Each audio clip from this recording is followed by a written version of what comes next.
Hello everyone. तो आज हम अपनी क्लास 6 की हिस्ट्री का लास्ट चैप्टर कर रहे हैं, जिसका ये चैप्टर नंबर 10 है। इसका नाम है इमारतें, चित्र और किताबें। ठीक है।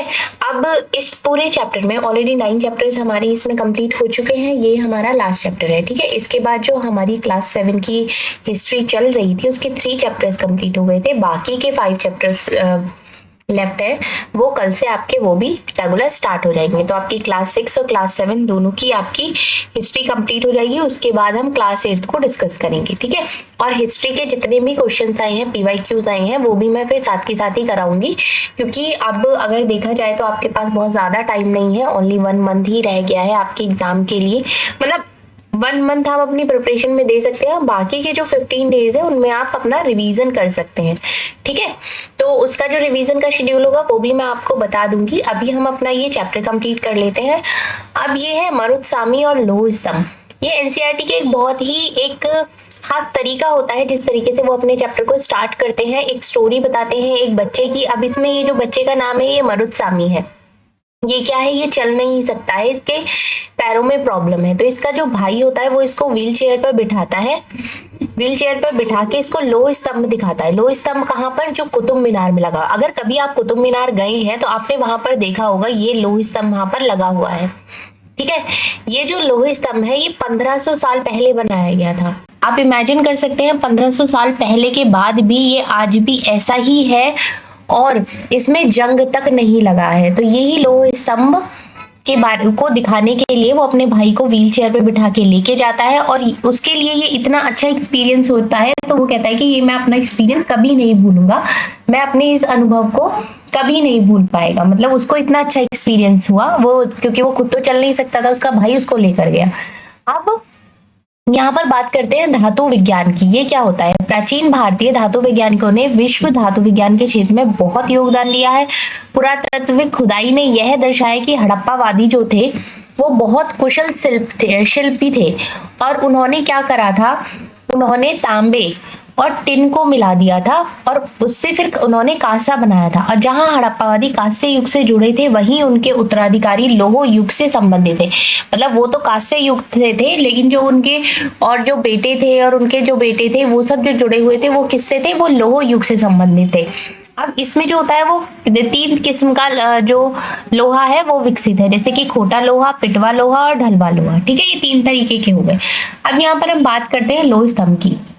अगर आप कभी कुतुब मीनार गए हैं, आपने देखा है तो भी, अगर नहीं गए कभी जाना हो तो आप जरूर देखिएगा ये लौह स्तंभ वहां पर। ठीक है।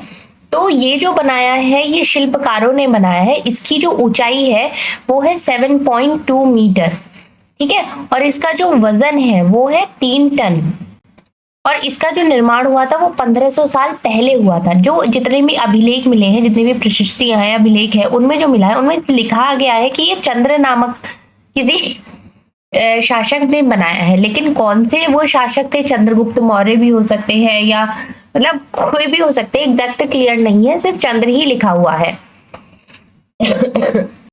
इतने साल बाद भी ये आज ऐसा ही है जैसा ये कभी उस टाइम पे था।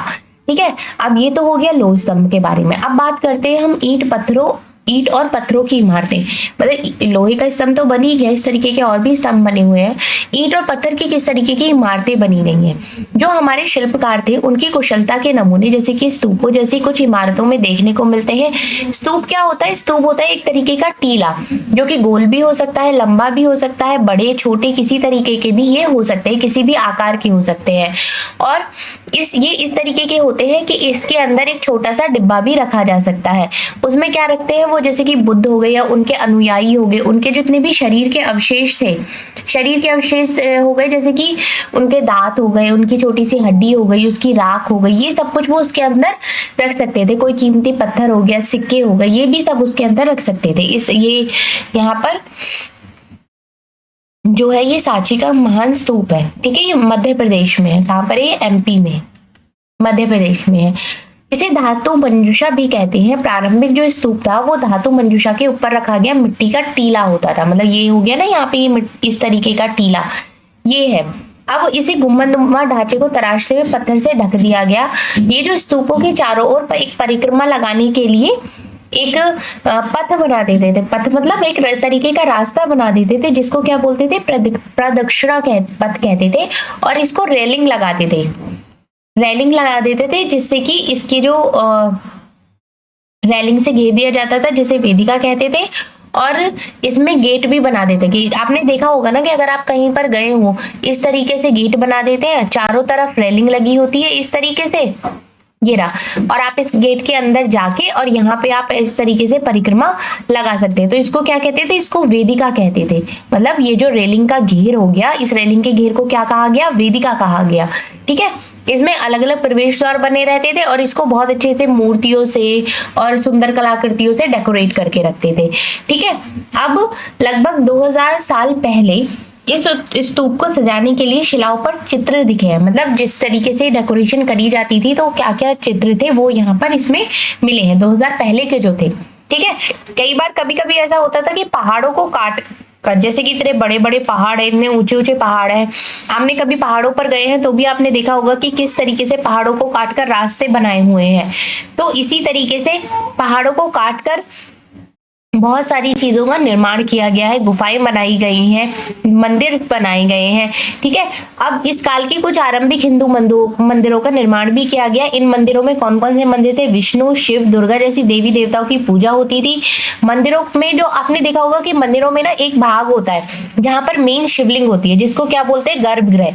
ऐसा आपने काशी में भी देखा होगा और आपने वहां पर उज्जैन में भी देखा होगा। जो अंदर जहां पर शिवलिंग है वो वाला स्थान जो है उसको गर्भगृह कहा जाता है। मतलब बाकी सारे लोग श्रद्धालु सामने से देख देख के जा सकते हैं, लेकिन कुछ ही लोग होते हैं जो गर्भगृह में जाते हैं। तो जैसे कि पंडित हो गए, पुजारी हो गए, वो गर्भगृह में पूजा करते हैं। और इसको गर्भगृह को जो होता है वो एक पवित्र स्थान के रूप में दिखाने के लिए भित्तर गांव के, जैसे कि यहाँ पर ये देख सकते हैं, ये जो मंदिर है ना, इस तरीके से ऊपर काफी ऊंचाई तक निर्माण किया जाता था। मतलब ये एक मंदिर हो गया, ये इसका गर्भगृह हो गया, और इसको देखो कितना ऊंचा बनाया गया है, यही यहाँ पर कहा गया है। ठीक है, शिखर के निर्माण के कठिन कार्य के लिए सावधानी से योजना बनानी पड़ती थी। अधिकतर मंदिरों का निर्माण मंडप नाम की एक जगह होती थी। यहाँ सभागार होते थे और लोग इकट्ठा होते थे। मतलब लोग यहाँ पर इकट्ठे होके उसके मंदिर के ऊपर चर्चा करते थे। जैसे कि लगभग ये भित्तरगांव का एक आरंभिक मंदिर है। यह लगभग 1500 साल पहले पक्की ईंट और पत्थरों से बनाया गया था। ठीक है, और ये जो है ये महाबलीपुरम के एकाश्मिक मंदिर है। यहाँ पर इनमें से प्रत्येक मंदिर एक ही विशाल पहाड़ी को तराश कर बनाया गया है और इन्हें क्या बोला जाता है, एकाशम, मोनोलिथ बोला जाता है। इन्हें ईंटों से बनाए जाने मंदिरों में ये बिल्कुल अलग अलग होते थे। ईंट से बनी इमारतों में नीचे से ईंटों की तरह एक तरह से जोड़ते हुए ऊपर ले जाते थे। मतलब ये किस तरीके से बनाते थे, इस तरीके से जैसे ईंटें हो गई तो इनको जोड़ जोड़ कर इस तरीके से जोड़ते थे और ऊपर की तरफ इनको ले जाते थे। तो ये क्या हो गए, ये इस तरीके से यहाँ पर मंदिर बन जाते थे यहाँ पर। और जो चट्टान होती थी बड़ी बड़ी, उनको तराश कर बनाया जाता था। मतलब जैसे कि अभी आप आगे देखेंगे एक इमेज में यहाँ पर कि ये अब देखते हैं आपकी स्तूप और मंदिर किस तरह बनाए जाते थे। ये पूरी एक ऊपर देखेंगे तो ये चट्टान है, इसको अंदर से खोखला करके यहाँ पर ये 2 मंजिल ये इस तरीके से इमारत यहाँ पर बनाई गई है। ठीक है, अब ये जो इमारतें बनाई जाती थी, ये मंदिर स्तूप बनाए जाते थे, इनको बनाने में बहुत खर्चा होता था। तो ये खर्चा कौन करते थे, आमतौर पर राजा रानी करते थे। ये बनवाने का निश्चय करते थे और यही सारा खर्चा करते थे। अब इसमें क्या हो गया, सबसे पहला काम इनका क्या होता था कि अच्छे किस्म के पत्थर को, शिला खंडों को ये खोद खोद कर निकालते थे, ढूंढते थे। फिर उसके लिए ये उनको काट छाट कर तराशते थे। दीवारों की चौखट हो गई, खंबे हो गए, फर्श, छतों का आकार दिया जाता था। इसके बाद सब कुछ तैयार होने के बाद उसे लगाया जाता था, एक तरीके से जोड़ा जाता था। ठीक है, तो ये इस तरीके से स्तूप और मंदिर बनाए जाते थे।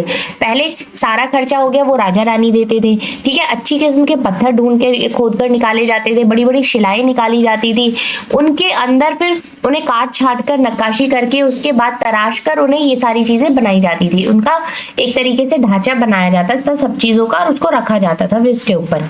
ठीक है, अब यहाँ पर आप देख सकते हैं कि इस इमेज में इन्होंने ये कुछ कर रहे हैं, तो कि इस तरीके से ये बना रहे हैं। ठीक है, अब जितने भी शानदार ढांचों का निर्माण करने वाले शिल्पकार थे, उनका जो खर्चा था वो राजा रानी ही देते थे। इसके अतिरिक्त क्या होता था कि जितने भी भक्त होते जो उपहार लाते थे, जो सजावट की चीजें लाते थे, वो सारी मंदिर की सजावट में यूज करी जाती थी। जैसे कि हाथी के दांत का काम करने वाले श्रमिकों के संग, मतलब ये आपको जैसे कि तोरण हो गया, उसको बनाने का खर्चा दिया था। जैसे कुछ लोग खर्चा भी देते थे, सजावट के लिए पैसे देते थे। जो व्यापारी, कृषक, माला बनाने वाले थे, इत्र बनाने वाले थे, लोहार, सुनार और कई स्त्री पुरुष ऐसे शामिल थे जिन्होंने खंबे, रंगोलों और दीवार पर खुदे हुए, जब तुम इन स्थानों को देखने जाओगे तो याद रखना कि कितने सारे लोगों ने इन्हें बनाने में और सजाने में अपना योगदान दिया है।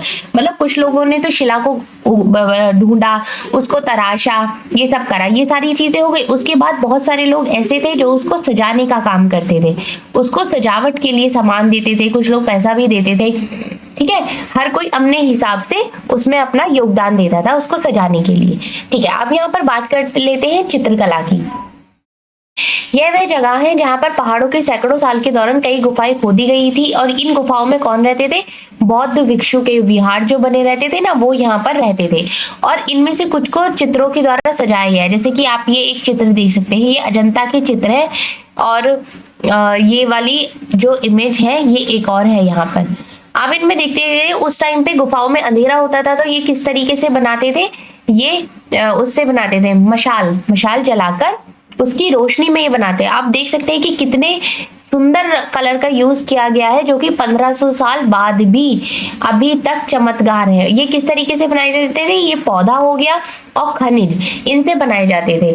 और मतलब इनको बनाने में उन्होंने कितनी, आप देख सकते हैं कि उस टाइम पर तो ऐसा कुछ उनके पास औजार भी है, इस तरीके की चीजें भी नहीं होती होंगी। आज तो प्रकार घुमाई और 2 मिनट में सर्कल बना दिया। अब आप पहले देख सकते हैं कि उन्होंने ये नक्काशी हो गई या ये सारी चीजें हो गई, ये किस तरीके से, कितनी खूबसूरती से ये सारी चीजें बनाई गई हैं। तो ये क्या है? एक ये कला ही है। अब यहाँ पर बात करते हैं, चित्रकारी की बात हो गई, इमारतों की बात हो गई, अब बात करते हैं पुस्तकों की। जो पुस्तक की दुनिया है उसकी बात करते हैं। अब इस युग में प्रसिद्ध महाकाव्यों की रचना की गई। इन उत्कृष्ट रचनाओं में स्त्री पुरुष की वीर गाथाएं और देवताओं से जुड़ी कथाएं हैं। जैसे कि ये 1800 साल पहले का एक प्रसिद्ध तमिल महावाक्य है, सिलप्पदिकारम की रचना इलांगो नामक कवि ने की थी। मतलब आपको ये बुक का नाम याद होना चाहिए, और किसने ये रचना करी थी? इलांगो नामक कवि ने ये रचना की थी। आप अपने नोट्स में जरूर नोट करें बुक का नाम और कवि का नाम। ठीक है, अब एक व्यापारी की कहानी है, वह पुहार में रहता था। यहाँ पर एक व्यापारी है जिसका नाम कोवलन है, वो एक पुहार में रहता था। उसने क्या करा था? अपनी पत्नी को छोड़कर एक नर्तकी थी, मतलब डांस करने वाली थी, वो माधवी, उससे प्यार करने लगा था। उसने अपनी वाइफ को छोड़ दिया था, और जो राजा के दरबारी जौहरी थे उस पर चोरी का झूठा आरोप लगाया, और जिससे राजा ने उसको प्राणदंड दे दिया था। तो जो कन्नगी थी, जो अभी भी उससे प्रेम करती थी, जो उसकी वाइफ थी, उसको बहुत ज्यादा दुख हुआ, वो रोष से भर गई और मदुरै शहर का उसने विनाश कर दिया। ठीक है, यहाँ पर ये उसका एक वर्णन भी दिया गया है। अब एक और तमिल महाकाव्य था मणिमेखलई, को करीब 1400 साल पहले सतनार द्वारा लिखा गया। मतलब ये आप नाम लिखिए, मणिमेखलई, और ये किसने लिखा था? ये सत्यनार ने लिखा था। ठीक है, इस तरीके से ये आपसे पूछा जा सकता है। इसमें क्या है? इसमें कोवलन और माधवी की बेटी की कहानी है, जो कि सदियों पहले खो गई थी, और इसको ये 100 साल पहले दोबारा मिली है। अब यहाँ पर बात हो रही है कालिदास के बारे में। ठीक है, पुरानी कहानियों का संकलन और संरक्षण। हिंदू धर्म में जुड़ी कई कहानियां बहुत प्रचलित है, इसी काल में ये लिखी गई हैं। इनमें पुराण भी शामिल है। पुराण का शब्द होता है प्राचीन। अब इन पुराणों में विष्णु, शिव, दुर्गा या पार्वती जैसे देवी देवताओं से जुड़ी हुई कहानियां भी है। ठीक है, अब यहाँ पर बात हो रही है रामायण की और महाभारत। ठीक है, इन देवी देवताओं की पूजा की विधि थी। इसके अतिरिक्त संसार की सृष्टि और राजाओं के बारे में भी बहुत सारी कहानियां मिली हैं।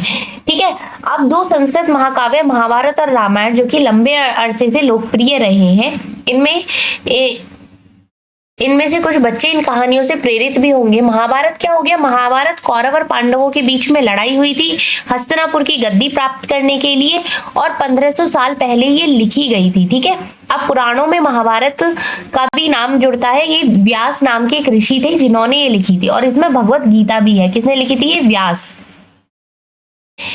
अब रामायण की जो कथा थी वो राजकुमार राम के बारे में है। आपने सुना भी होगा, पढ़ा भी होगा। आजकल बहुत गीत भी बहुत फेमस है। अयोध्या में ये राम मंदिर जो बन रहा है ये भी बहुत चर्चा में है आजकल। वो भी एक गीत चल रहा है आजकल, राम आएंगे तो झोपड़ी के भाग खुल जाएंगे। ये वाला गीत भी आजकल बहुत चल रहा है। तो राम क्या था? उनके पिता ने उन्हें 14 साल के लिए वनवास दे दिया था। ठीक है, 14 साल के लिए वनवास दे दिया था। उनकी पत्नी उनके साथ थी, सीता माता। रावण ने उनको अपहरण कर लिया था। उसके बाद सीता को वापस लाने के लिए राम ने लड़ाई लड़ी थी और वो जीत गए थे। विजय होकर वो अयोध्या लौटे थे। और महाभारत में भी ऐसा ही था। और ये दोनों बहुत ही प्रचलित कहानियां हैं और इनको लिखित रूप दिया गया। किसने? संस्कृत रामायण के लेखक वाल्मीकि माने जाते हैं। अगर आपसे पूछता है कोई कि ये संस्कृत रामायण के लेखक कौन है, तो वो आप क्या लिखेंगे? वाल्मीकि। वाल्मीकि जो है वो संस्कृत रामायण के लेखक माने जाते हैं। ठीक है, अब आम लोगों द्वारा कही जाने वाली कहानियां भी है। अब जैसे कि आम लोग भी कहानियां कहते थे, कविताओं और गीतों की रचना करते थे, गाने गाते थे, नाचते थे, नाटकों को खेलते थे, और कुछ इस समय तक आते आते जातक और पंचतंत्र की कहानियों के रूप में भी लिखकर सुरक्षित कर लिए गए थे। जातक कथा अक्सर जो होगी स्तूपों की रैलिगो और अजंता के चित्र में दर्शाई गई है। अब ये एक स्टोरी एक यहाँ पर दी गई है, बंदर राजा की कहानी। ये मैं आपको ऐसे ही बता देती हूँ। ये क्या है? एक समय बंदरों का एक बहुत महान राजा था जो कि हिमालय पर गंगा के किनारे, मतलब गंगा के किनारे हिमालय पर अपने 80,000 उसके अनुयायी थे। मतलब उसकी जनता कितनी थी? प्रजा उसकी कितनी थी? 80,000 उनके साथ रहता था। वहां पर एक आम का बहुत ही खास पेड़ हुआ करते थे। तो वहां के आम बहुत ज्यादा मीठे थे, बहुत स्वादिष्ट थे, जो कि नीचे धरातल पर नहीं उगते थे। तो ये सारे बंदर और राजा थे, ये सब के सब वहां पर आम खाया करते थे बहुत अच्छे से। एक बार क्या हुआ, उसमें से एक आम टूटकर वहां गंगा नदी में गिर गया। ठीक है, वो बहता हुआ वहां उस नदी में, जो राजा था बनारस में, वो वाराणसी पहुंच गया और उस नदी में वहां का राजा नहा रहा था। जब उसने उस आम को चखा तो उसको लगा कि भाई ये आम तो बहुत मीठा है। उसने अपने सैनिकों को बोला कि भाई ये आम ढूंढो, कौन से पेड़ से आया, कहाँ से आया, इसका पता लगाओ अगर ढूंढ सकते हो तो उसके जितने भी सैनिक थे वो सब उसको हिमालय की पहाड़ी पर ले गए। अब हिमालय की पहाड़ी पर बैठकर उसके दरबारियों ने बहुत आम खाए। राजा ने भी देखा कि बंदर भी बहुत पके आमों के मजे ले रहे हैं, वो भी बहुत ही आम खा रहे हैं। तो राजा को ये बात बहुत बुरी लगी।